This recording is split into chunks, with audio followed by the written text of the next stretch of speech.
तो बच्चों, आज हम लोग शुरू कर रहे हैं क्लास 11 की बायोलॉजी, यानी प्रारंभ से शुरुआत से स्टार्टिंग से हम लोग करने जा रहे हैं और स्टार्ट करेंगे हम लोग अपना पहला चैप्टर जीव जगत। और जीव जगत में हम लोग एक एक करके सारे चैप्टर को पढ़ते हुए चलेंगे।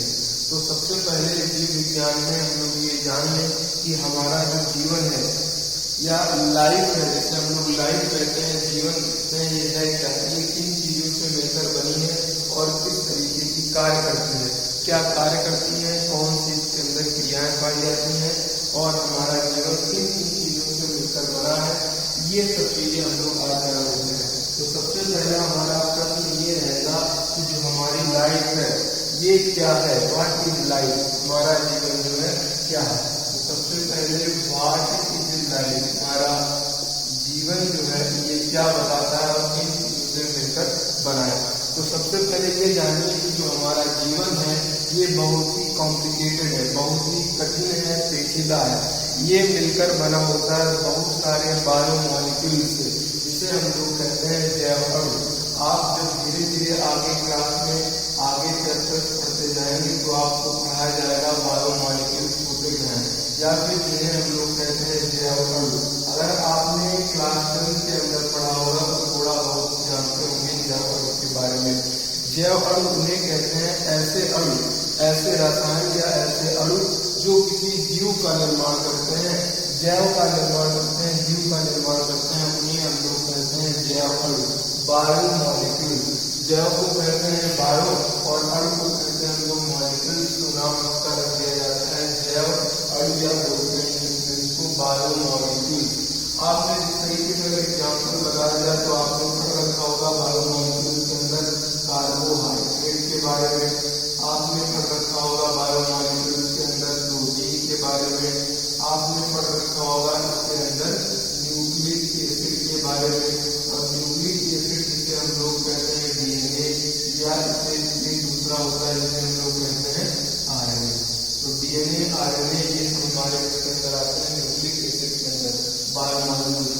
और इसी तरह आपने पढ़ रखा होगा लिपिड, और लिपिड जिसे हम लोग कहते थे फैट या जिसे ही कहते हैं हम लोग ऑयल, ये इसके अंदर आता है भैया बायोमॉलिक्यूल जैव अणु के बारे में। यानी जो ये हमारे अणु है, इन अणुओं को हम लोग जैव अणु इसलिए कहते हैं कि कोई भी जीव है, चाहे वो इंसान है, चाहे कोई वो जानवर हो, चाहे कोई वो प्लांट पौधा हो या किसी भी तरीके का कोई जीव है जिसके अंदर लाइफ जीवन पाया जा रहा है, तो वो ये अणु से मिलकर के बने होते हैं। अगर आपको पढ़ने की सुविधा के लिए बता दें कि बायोमॉलिक्यूल जो मेन होते हैं वो 7 होते हैं, 4 ही हो गए। इसी तरह एक होता है हमारा जो सबने पढ़ रखा होगा विटामिन, और एक इसी तरह होता है भैया मिनरल, और एट लास्ट में जो होता है हमारा वो होता है भैया वाटर। तो ये 7 हमारे बायोमॉलिक्यूल होते हैं। लेकिन यहाँ पर हम लोगों को पढ़ना है जीवन की परिभाषा, व्हाट इज लाइफ, जीवन क्या है। तो जीवन के बारे में पढ़ना है, यहाँ पर हमें बायोमॉलिक्यूल्स नहीं पढ़ना है। तो इसलिए हमने यहाँ पर ये आपको बता दिया कि बायोमॉलिक्यूल्स में कंफ्यूजन न हो। तो बायोमॉलिक्यूल क्या होते हैं, ऐसे जैव अणु या ऐसे अणु जो किसी भी जीव का निर्माण करते हैं, वो सभी अणु क्या कहलाते हैं, जैव अणु कहलाते हैं, बायोमॉलिक्यूल्स कहलाते हैं। और बायोमॉलिक्यूल्स के अंदर कौन आता है, carbohydrate, protein, nucleic acid, lipid, fat, oil या जैसे विटामिन या मिनरल या वाटर, ये सब चीजें आपस में मिलकर क्या कर देते हैं, जैव अणु कहलाते हैं, बायोमॉलिक्यूल्स कहलाते हैं। तो हमारा जीवन क्या है, जीवन एक जो है जीव या जीवन कह सकते हैं, लाइफ जो है एक यूनिक है, अद्वितीय है। अद्वितीय कॉम्प्लिकेटेड क्या है भैया, संगठन है। तो बायोमॉलिक्यूल्स है, बायोमॉलिक्यूल्स आपस में मिलकर के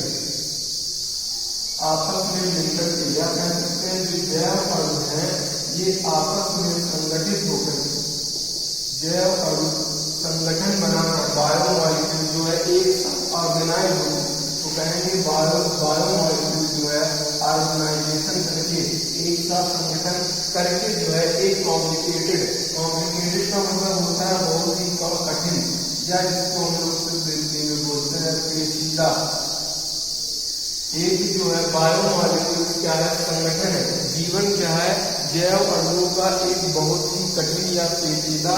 अद्वितीय, अद्वितीय का मतलब होता है यूनिक, यानी इसके अलावा कोई है ही नहीं पृथ्वी पर, तो उसे कहते हैं ये एक जैव अणु का पेचीदा अद्वितीय संगठन होता है। और भैया लाइफ क्या है हमारी, लाइफ जो है जैव अणु का एक पेचीदा अद्वितीय संगठन होता है, या पेचीदा को कह सकते हैं हम लोग कठिन अद्वितीय संगठन होता है। लाइफ क्या है, जैव अणु का कठिन अद्वितीय संगठन होता है। और जो आगे चलकर कौन सी चीजें क्या करने लगता है, यही लाइफ क्या आगे करकर दिखाने लगते हैं, ये अपने अंदर कुछ कैरेक्टर दिखाने लगते हैं। जैसे अगर कोई लाइफ है, कोई जीव है, तो क्या करेगा, वृद्धि करेगा, जिसे हम लोग कहते हैं ग्रोथ करेगा। नंबर 1 पर वो क्या करेगा भैया, ग्रोथ करेगा।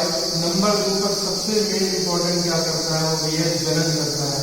जनन का मतलब होता है अपने समान संरचना का बनाना, ये क्या कहलाता है, जनन कहलाता है, रिप्रोडक्शन कहलाता है। तो कोई भी जीव कौन कौन से गुण रखता है, वृद्धि करेगा नंबर 1 पर, नंबर 2 पर क्या करेगा, जनन करेगा, जिसे हम लोग कहते हैं रिप्रोडक्शन करेगा। तो ये हमारा लाइफ होता है। इसी तरह जो है आगे चल करके अगर कोई भी जीव बचपन में छोटा होता है, फिर धीरे धीरे चल के आगे क्या करने लगता है, बड़ा हो जाता है, यानी उसका क्या हो जाता है भैया, विकास हो जाता है। तो वही क्या करेगा, विकास करेगा, यानी डेवलपमेंट करेगा। फिर आगे चल करके यही जो हमारा जीव होता है, ये अपने अंदर क्या करता है, उपापचयी क्रियाएं करता है। उपापचयी क्रियाएं क्या होती हैं, जिसे हम लोग कहते हैं मेटाबॉलिज्म। अब आपको बताएंगे कि मेटाबॉलिज्म क्या है। यहाँ पर ऐसे जान लीजिए कि जो हमारा जीव होता है, वो जीव बहुत सारी छोटी छोटी खरगों इकाइयों से मिलकर बना होता है। उस एक इकाई को हम लोग कहते हैं कोशिका या सेल। और कोशिका के अंदर जितनी भी रासायनिक क्रियाएं चलती हैं, इन सभी रासायनिक क्रियाओं को कहते हैं उपापचयी क्रियाएं। या तो वो रासायनिक क्रियाएं किसी चीज को तोड़ करके उनसे ऊर्जा प्राप्त कर रही होंगी, या किसी चीज को जोड़ करके कोई बड़ा अणु बना रही होंगी। तो उपापचयी जो है किसी चीज को तोड़ती भी है, और उपापचयी क्रियाएं किसी चीज को बनाती भी है। तो क्या क्या गुण होते हैं, ये हमारे क्या है, किसी भी जीव के जो है ये गुण होते हैं, कैरेक्टरिस्टिक क्या है, ये गुण है। वो या तो जीव वृद्धि करेगा, या जनन करेगा, या विकास करेगा, या क्या करेगा, उपापचयी क्रिया करेगा। अगर इसी तरह हम एक को और बताना चाहें तो क्या होती है हमारी, एक क्रिया होती है भैया 4 में 5वें नंबर पर होती है रिस्पॉन्सिवनेस, और एक होता है हमारा एडाप्टेशन। अब इसका मतलब क्या है ये समझ लीजिए। रिस्पॉन्सिवनेस का मतलब होता है भैया अनुक्रिया करना, किसी भी चीज के प्रति अनुक्रिया करना। एडाप्टेशन क्या होता है, जिसे हम लोग कहते हैं अनुकूलन।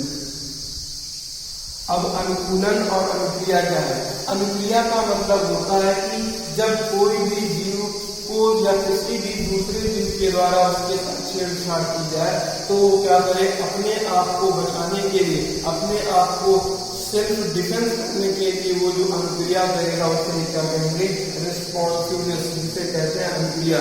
जैसे मान लीजिए अगर यहाँ पर कोई मच्छर आता है और मच्छर यहाँ पर हमारे हाथ पे बैठ जाता है, तो हम उस मच्छर से बचाने के लिए उस मच्छर को क्या करेंगे, भगा देंगे। तो इस दूसरे जीव के खिलाफ हमने क्या किया, एक रिस्पॉन्स किया, अपने आप को बचाने के लिए एक अनुक्रिया की। तो इस क्रिया को हम लोग कहते हैं अनुक्रिया या रिस्पॉन्सिवनेस। और छठे नंबर पे जो गुण आता है जिसे हम लोग कहते हैं एडाप्टेशन, या हिंदी में बोलते हैं जिसको अनुकूलन। अनुकूलन या एडाप्टेशन क्या होता है, जैसे मान लीजिए हम यहाँ पर रह रहे हैं उत्तर प्रदेश में, तो यहाँ का जो साल का टेम्परेचर है लगभग अपने यहाँ भारत का टेम्परेचर गर्म माना जाता है। अगर इसी तरह हम फिर कुछ समय के लिए कश्मीर चले जाएं और वहां रहने लगे जाके हमेशा के लिए 1 साल 2 साल 3 साल, तो होता क्या है कि शुरुआत में हम क्या पड़ जाएंगे, वहां की ठंड को बर्दाश्त नहीं कर पाएंगे और धीरे धीरे क्या हो जाएंगे, वहां पर बीमार पड़ने लगेंगे। लेकिन साल 2 साल 3 साल के बाद जो है वहां की ठंड में, वहां के मौसम में क्या कर लेंगे, हम उसको ग्रहण कर लेंगे और वहां की तरह के माहौल के हिसाब से हम लोग क्या हो जाएंगे, रहने लगेंगे, अनुकूलित कर लेंगे। यानी अपने आप को उस माहौल में ढलना ही, किसी दूसरे माहौल में अपने आप को ढलना ही क्या कहलाता है, अनुकूलन कहलाता है। एडाप्टेशन कहलाता है। तो ये हमारी सारी क्रियाएं हो गई, किसके गुण हो गए भैया, लाइफ के गुण हो गए। अब इस तरीके से इस लाइफ के बारे में ये सबसे नंबर 1 पर हमने डेफिनेशन जानी, लाइफ क्या होती है, जीव की या जीवन की, इसे ही कह लीजिए या आप क्या कहेंगे, जीवन कहेंगे, या इसे ही क्या कहेंगे, कोई भी एक जीव क्या है, या जीवन क्या है, या लाइफ क्या है, ये इसकी डेफिनेशन हो गई। और किसी भी जीव के अंदर कौन कौन से गुण पाए जाते हैं, ये गुण हमने पढ़ लिए। तो इसको एक बार हम लोग फिर से रिवाइज करेंगे, फिर धीरे धीरे इन गुणों को अच्छी तरीके से पढ़ना है। तो सबसे पहले चलिए एक बार फिर से रिवीजन करते हैं, बहुत ही जल्दी हम लोग बैकअप करेंगे। नंबर 1 पर जानेंगे कि व्हाट इज लाइफ, जीवन या जीव या किसी भी तरीके की लाइफ है क्या, इसका मतलब क्या है। जैसे अगर हम एग्जाम्पल पे कहें कि ये हमारा एक मनुष्य है और ये मनुष्य क्या है, एक जीवित चीज है, इसके अंदर जीवन संभव है, इसके अंदर लाइफ पाया जाता है। तो इस जीव को या जीवन को हम लोग कैसे परिभाषित करेंगे, अगर ये कोई मनुष्य है तो ये जरूर जो है किसी न किसी अणुओं से, रसायन से मिलकर बनेगा। और ऐसे अणु जो जीव को बनाते हैं उन अणु को हम लोग कहते हैं जैव अणु। ऐसे अणु जो किसी भी जीव को बनाते हैं, किसी भी तरीके से बनाते हैं, उसे हम लोग क्या कहते हैं, जैव अणु। और जैव अणु के बारे में हमने अभी थोड़ा सा जाना था, जैसे कार्बोहाइड्रेट, लिपिड हुआ, प्रोटीन हुआ, न्यूक्लिक एसिड हुआ, वाटर हुआ, मिनरल हुआ, विटामिन हुआ, ये सब हम लोगों ने पढ़ा रखा था कि ये सब क्या होते थे, हमारे जैव अणु होते थे। इनको हम लोग कहते थे जैव अणु। तो यही जैव अणु आपस में मिल करके जो है एक अद्वितीय, यानी इसके अलावा जो है कोई दूसरी तरीके का जीव नहीं पाया जा सकता, अद्वितीय। और ये जो हमारा मनुष्य होता है, कोई भी जीव हो, वो अपने आप में बहुत ही कठिन होता है, पेचीदा होता है। यदि अगर हम उसके किसी भी भाग के बारे में अध्ययन करते रहे तो बहुत ही टाइम लग जाएगा, क्योंकि ये बहुत ही क्या होता है, पेचीदा होता है। तो जैव अणु या जीवन क्या है, जीवन ये है कि जैव अणुओं का ऐसा संगठन है, ऐसा अद्वितीय या कठिन पेचीदा संगठन होता है जो आपस में मिल करके इन गुणों को क्या करने लगता है, प्रदर्शित करने लगता है। इसीलिए क्या कह देते हैं हम लोग, जीवन या जीव कह देते हैं। एक बार जानेंगे कि क्या है हमारा जीवन क्या है।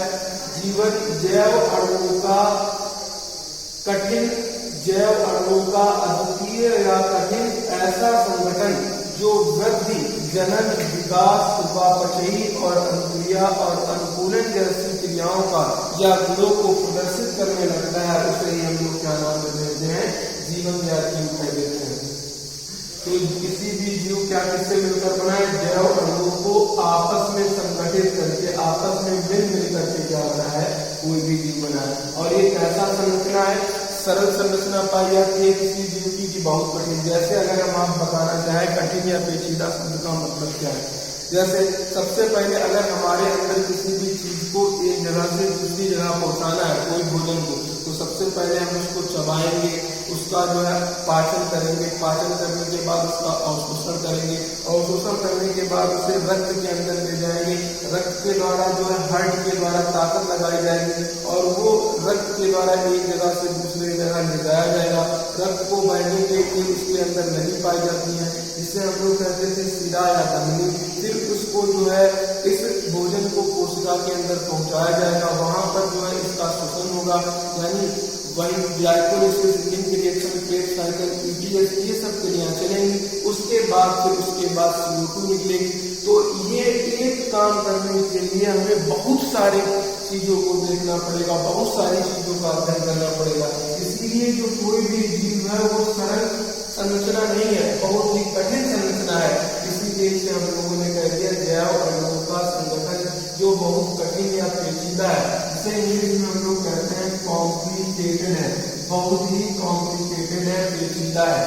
तो इसलिए जो है जैव अणुओं का ऐसा संगठन जो कॉम्प्लिकेटेड होता है, यानी जो कठिन होता है, उसे क्या कहते हैं, अद्वितीय का मतलब क्या होता है, यूनिक। यूनिक का मतलब होता है कि अगर इंसान पाया जा रहा है, ऐसा संगठन है कि इसको कोई बना ही नहीं सकता, अद्वितीय है, ये दूसरे के द्वारा बनाया ही नहीं जा सकता। तो ये संगठन हमारा क्या कहलाता है, जीव या जीवन या लाइफ कहलाता है। और ये किन गुणों को प्रदर्शित करने लगता है अपने अंदर?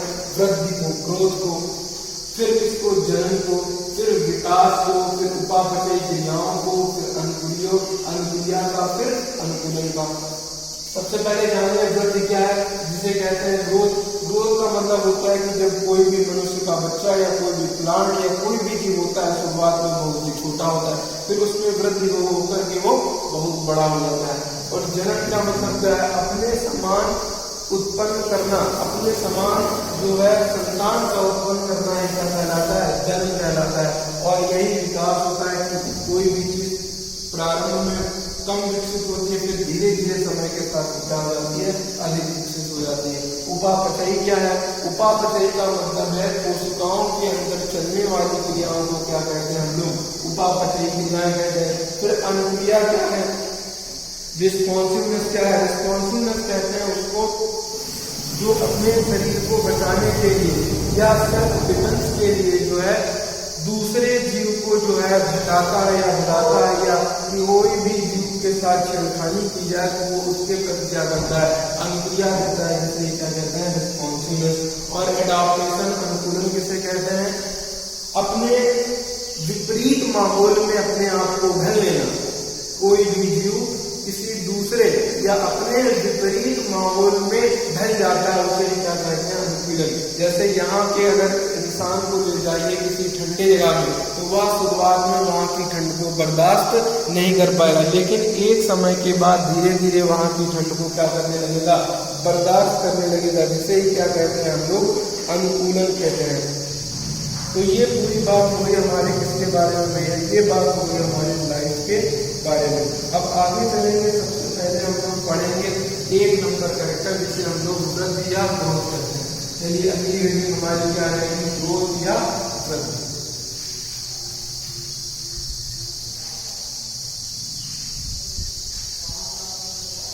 एक बार इसको अच्छे से समझिए, फिर इसको जो है आगे बढ़ाएंगे। ग्रोथ,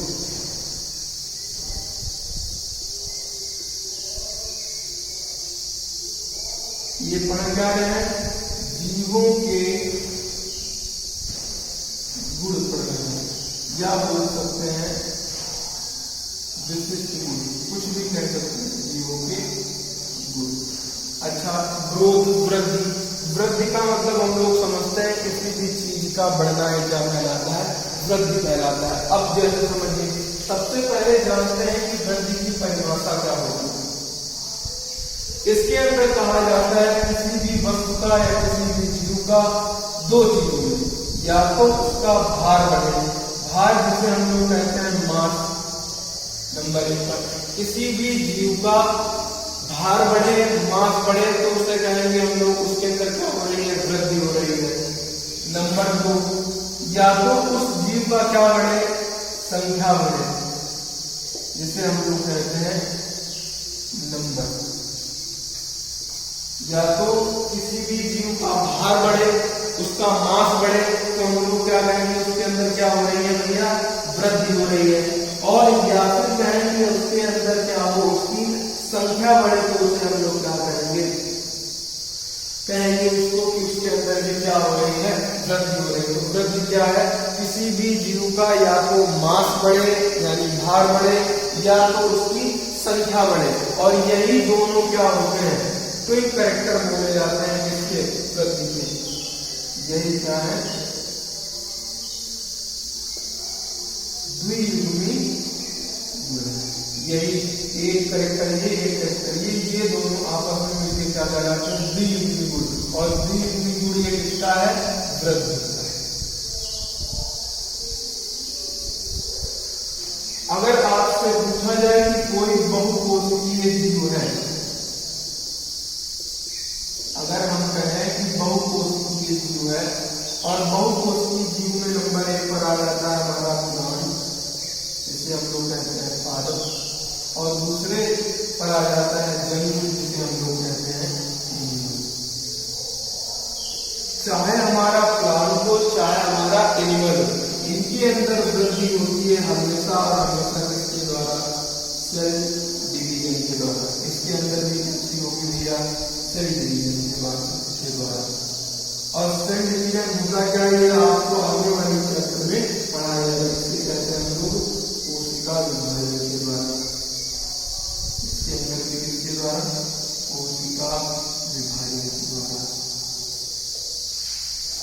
अब आप देखिए, लेकिन जो पादप होते हैं, देखा होगा कि पादपों के अंदर वृद्धि हमेशा होती रहती है, जीवन प्रयत्न होती रहती है। पादप के किसी भी स्टेज में अगर पत्ती झड़ जाती है तो फिर दोबारा निकल आती है, और पत्ती का झड़कर निकलना है, ये भी तो क्या कहलाएगा, वृद्धि कहलाएगा। तो लिखेंगे कि पादप के अंदर जो वृद्धि होती है वो कोशिका विभाजन के द्वारा पूरे जीवन भर होती है। और जबकि इसके अंदर, जंतु के अंदर क्या होती है, एक निश्चित उम्र तक होती है, निश्चित आयु तक होती है। अगर कोई भी मनुष्य जो है 20 या 22 साल का हो जाता है तो उसके बाद उसकी क्या हो जाती है, वृद्धि रुक जाती है। और लेकिन प्लांट के अंदर सेल क्या होता रहता है हमेशा। ये बहुकोशिकीय जीव की बात है। अगर हम इसी तरह बात करें एक कोशिकीय जीव की,